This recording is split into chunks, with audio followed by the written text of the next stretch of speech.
ये होता है पास का ना, ये बटन है रोकने का। हेलो अस्सलाम वालेकुम स्टूडेंट्स।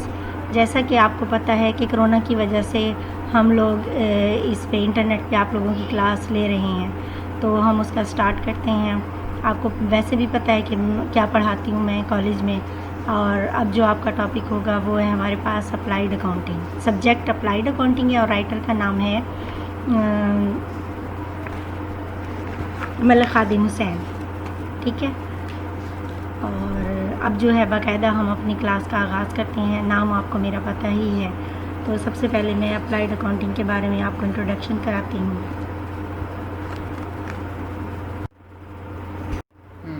अब है इंट्रोडक्शन में जैसा कि आपको पता है अप्लाइड अकाउंटिंग के बारे में कि इसमें हम गवर्नमेंट अकाउंटिंग सिस्टम पढ़ते हैं कि गवर्नमेंट के जितने भी इदारे हैं वो अपना अकाउंटिंग सिस्टम किस तरह से चलाते हैं और किस तरह से उसको मेंटेन करते हैं, अपने अखराजात और अपने हिसाबात का किस तरह से रिकॉर्ड रखते हैं। तो हर मुल्क को जो है अपने बैरूनी ख़तरात से महफूज करना, मुल्क के अंदर अमन व अमान कायम रखना, कवानीन पर अमल करना, इंसाफ के निज़ाम को मुस्तहकम करना, तालीम, सेहत और दीगर बुनियादी सहूलतों की फराहमी और तरक्याती मनसूबाजात की तकमील वगैरह के लिए हुकूमत के बहुत से फ़राइज़ होते हैं जो उन्होंने पूरे करने होते हैं। इन तमाम फ़राइज़ की अंजामदही के लिए भारी अखराजात चूँकि होते हैं, इन अखराजात को पूरा करने के लिए हुकूमत आवाम से कई किस्म के टैक्स भी वसूल करती है।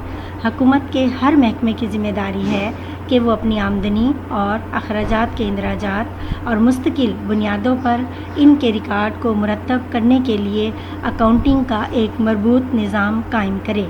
सरकारी आमदनी और खर्च के इस निज़ाम को सरकारी हिसाबदारी या अकाउंटिंग, गवर्नमेंट अकाउंटिंग कहते हैं। सरकारी हिसाबदारी का ये निज़ाम अक्सर सरकारी और नीम सरकारी इदारों में राइज होता है, इसलिए इस निज़ाम को अमली हिसाबदारी या अप्लाइड अकाउंटिंग भी कहते हैं। ये थी इसका इंट्रोडक्शन। अब हम आते हैं डेफिनेशन की तरफ कि इसकी डेफिनेशन क्या है।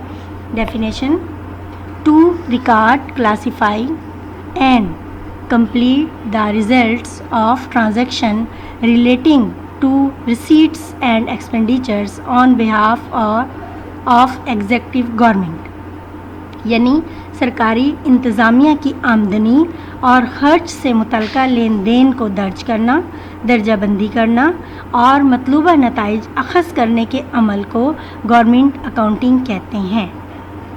इसके बाद ये थी इसकी डेफिनेशन। इसके बाद हम इसके मेरिट्स को ले लेते हैं कि इसके क्या फ़वाइद हैं या ये कहाँ कहाँ जो है ख़ुसूसियात हैं इसकी। नंबर 1 ख़ुसूसियात में है कि हुकूमत का हर दफ्तर या एजेंसी अपनी तमाम वसूलियों और अदायगियों को मरबूत तरीक़ाकार के तहत मुतल्लिक़ा कुतब में दर्ज करना, इन अखराजात और वसूलियों की अलग अलग दर्जाबंदी करना और सरकारी हिदायत के मुताबिक अपने सूबाई या मरकज़ी महकमे को मतलूबा मालूमात और नताइज का खुलासा फराहम करना, ये गवर्नमेंट इदारे की एक ज़िम्मेदारी है। नंबर 2, तमाम सरकारी अखराजात की मंजूरी के लिए मजाज अफसर मुकर्रर किया जाता है। ये मजाज अफसर तमाम मामलात की तहरीरी मंजूरी देता है। इस मंजूरी को सेक्शंस कहते हैं। इस तरह सरकारी वसूलियों के लिए भी मिजाज एहलकार मुकर्रर किया जाता है जो तमाम वसूलियों की बाज़ाब्ता रसीद जारी करता है और वसूल शुदा रकूम को सरकारी ख़जाने में जमा कराता है और इनका इंदराज करता है। ये आपकी थी सेकंड। और फिर थर्डली, तमाम वसूलियों और अखराजात का अलग अलग हिसाब रखा जाता है और इनकी दर्जाबंदी की जाती है। हर आमदनी और ख़र्च का अलग कोड मुकर्रर होता है जो कि तमाम दफातर में इस्तेमाल होता है। ये भी इसकी ख़ुसूसियात है आपके पास। फिर फोर्थ है कि तमाम सरकारी हिसाबात की जांच पड़ताल के लिए अलग शोबा होता है जिसे महकमा ऑडिट कहते हैं। बाज़ महकमों में अदायगी से पहले भी जांच पड़ताल होती है, उसे प्री ऑडिट कहते हैं। जो जांच पड़ताल अदायगी के बाद होती है उसे पोस्ट ऑडिट कहते हैं। यानी तमाम सरकारी महकमे जो अपना रिकॉर्ड रखते हैं उनका नताइज अख़ज़ करने के लिए हम क्या करते हैं, ऑडिट भी कराते हैं, और वो हम किस में पढ़ेंगे, अप्लाइड अकाउंटिंग में। फिर फिफ्थ आपकी है کہ تمام حسابات کا ماہانہ، سہ ماہی، شش ماہی اور سالانہ گوشوارہ یعنی اسٹیٹمنٹ مرکزی یا صوبائی حکومت کو ارسال کیا جاتا ہے۔ یہ اس کی خصوصیات تھیں، آپ نے جو پڑھی 5۔ اس کے بعد پھر ہمارا ہے کہ آبجیکٹیوز آف گورنمنٹ اکاؤنٹنگ، یعنی سرکاری حسابات کے مقاصد کیا ہیں، یہ کن مقاصد کے لیے بنائے جاتے ہیں۔ سرکاری مقاصد کے جو حسابات کے جو سرکاری مقاصد ہیں وہ درج ذیل ہیں۔ نمبر 1، تمام سرکاری مالیاتی لین دین یعنی وصولیوں اور ادائیگیوں کا ریکارڈ مرتب کرنا۔ نمبر 2، سرکاری رقوم کی خرد برد اور ناجائز استعمال کا تدارک کرنا، یعنی جو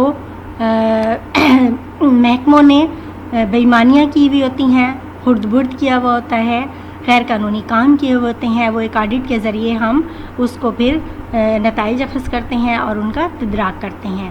یہ ہمارا مقصد ہوتا ہے، سرکاری حسابات کے مقاصد میں شامل ہے کہ ہم کس طرح سے ان کی غلطیوں کو نکالتے ہیں۔ تو یہ تھا آج کا ہمارا سبق جو ہم نے ختم کیا، ٹھیک ہے۔ یقیناً آپ اس کو پڑھیں گی بھی اور آپ کو سمجھ بھی آیا ہوگا۔ تو پھر تھینکس، اللہ حافظ۔